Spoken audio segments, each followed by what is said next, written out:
Hello friends, in today's video, I'll show you two easy methods to take a screenshot of your new iPhone 16e.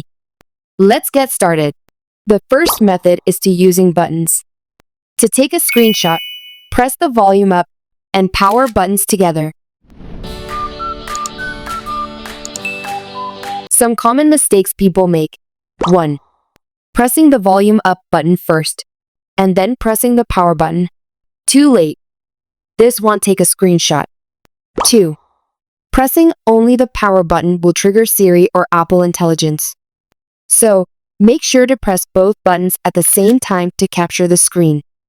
The second method is to using back tap. Another easy way to take a screenshot is back tap. Let's set it up. Open the Settings app and go to Accessibility. Under the Physical and Motor section, tap Touch. Scroll down and tap Back Tap. It is off by default. You'll see two options, double tap and triple tap. Choose triple tap for accuracy. Now, scroll through the list and select Screenshot.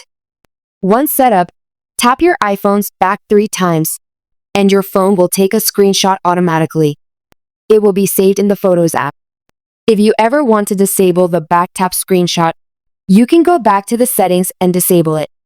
If you found this video helpful, please like, share, and subscribe to the free tech guide for more new tech tips.